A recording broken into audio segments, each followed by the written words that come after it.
clients consist of?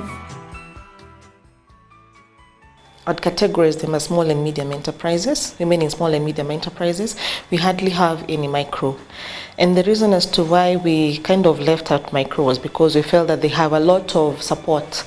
There's a lot of government support towards micro enterprises. So you will have Women Enterprise Fund, Youth Enterprise Fund. There'll be so many other initiatives that even banks themselves are having to support micro enterprises. So you have the Kenyan Finance Trust, Faulu, all those groupings, all those companies targets micro enterprises. But you will find that there's very little support towards small and medium enterprises, and that's where actual growth can actually happen, because you'll find small and medium enterprises will employ at least 5 people and above. For instance, some of our members employ even up to 100 members. So you can imagine the ripple effect in terms of livelihoods. How many people are fed through those businesses? I mean, the impact that that kind of business has. What challenges face SMEs? There's very little support that goes into small and medium enterprises. For instance, you will find when a lady or a person that runs a small and medium enterprise goes to a bank for a loan, let's say they want a loan of 100 million, they're unlikely to get the loan because the bank will consider them too risky. So the bank is not comfortable with giving them that kind of money because they think that they may not be able to repay. Again, if the same person goes to the equities and Kenyan Finance Trust, they'll be given money that will not satisfy their needs. So you will find you're being given money in a group. Let's say you're a group of 8 women and you're being given 50,000. Yet you run a company that has a turnover like 30 million a year. So that kind of money will not be able to satisfy your needs. So that's the challenge that women in small and medium enterprises find themselves in. The biggest challenge is usually access to finance. Money is there and in plenty, and the government will say there's the Women Enterprise Fund, banks are also having SME banking and so on and so forth. But when you really look at those funds, you will find that there are always deficiencies. Either you will not be able to get the kind of money that you want, or the collateral that is required for you to get that kind of money, you do not have it, or the due diligence process is too hectic for the entrepreneur. So at the end of it, you might try to get all the requirements that the bank or the financier requires you to give them, but it takes too long because the due diligence process is too lengthy. So at the end of it, you may get the money, but not at the time that you wanted to get it.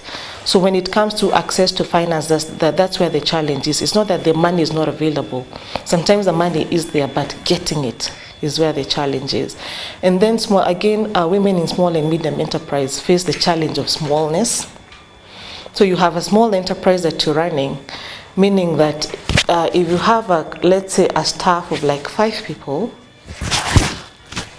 if you have a staff of, let's say, 5 people, you will find that because the business is small, you're not able to get the kind of skilled people that you require for the business.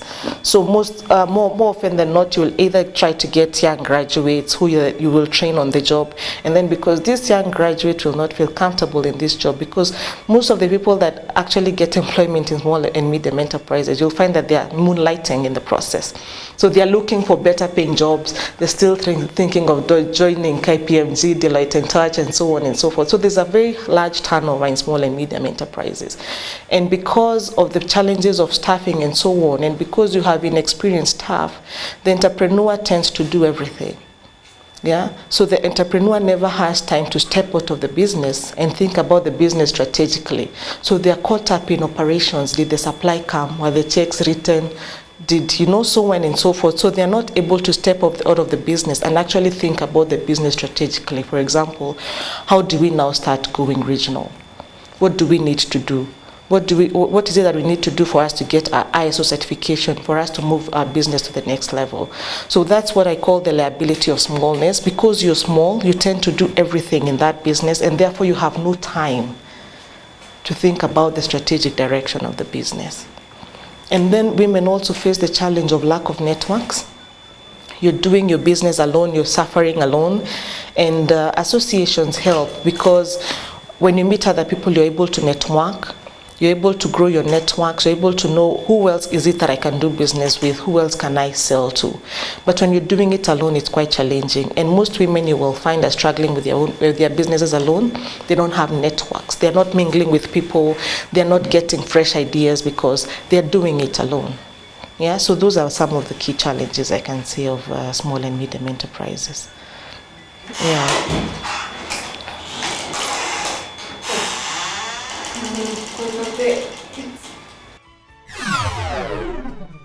What opportunities do you see for SMEs? There are a lot of opportunities, especially with the current constitution.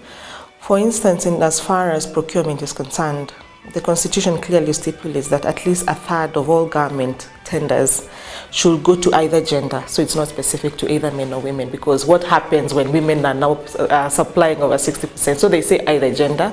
You will find that very few women supply to government. I don't even think they've gotten to 5%.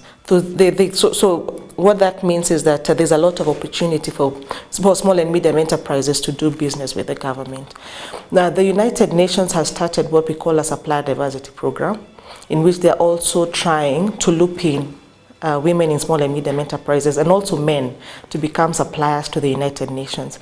Previously, becoming a supplier to the United Nations has been very hectic because of the elaborate procurement procedures and so on and so forth. But now they're trying to make it really easy.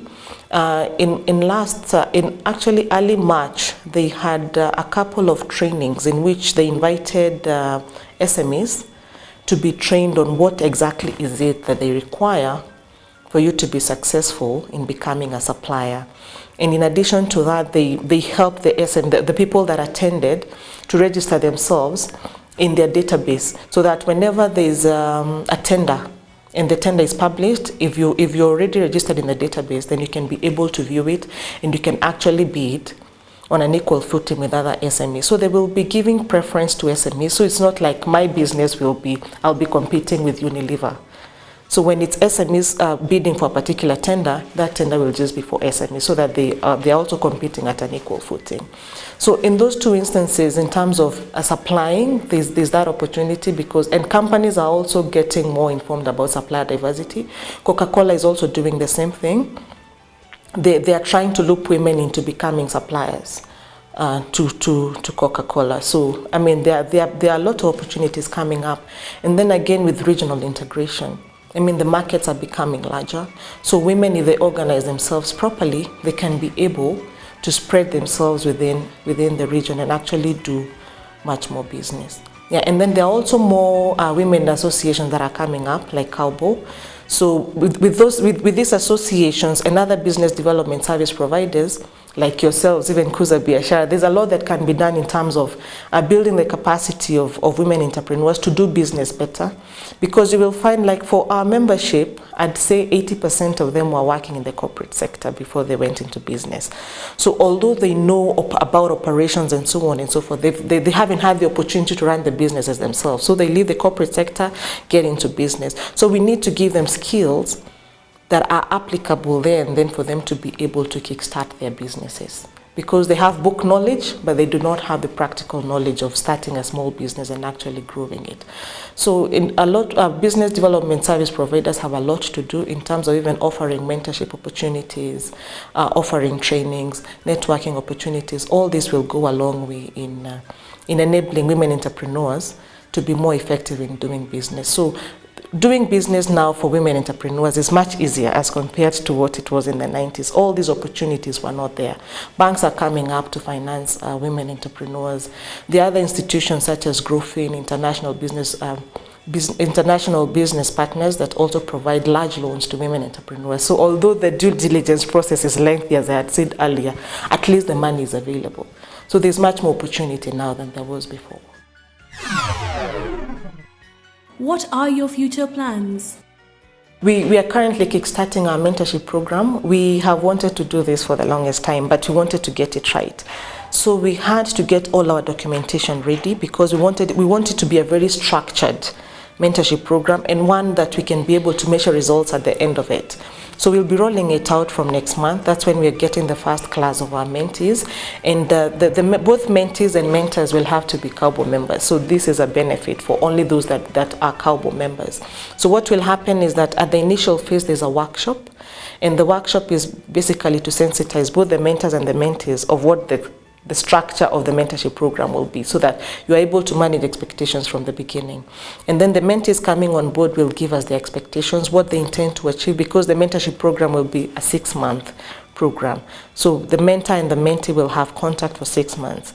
So within that 6 months, the mentee is supposed to be able to tell us what exactly it is that they hope to achieve within that particular period, so that at the end of it, we can be able to measure whether we met our objectives or we didn't meet our objectives. So that's one of the near programs that we want to roll out.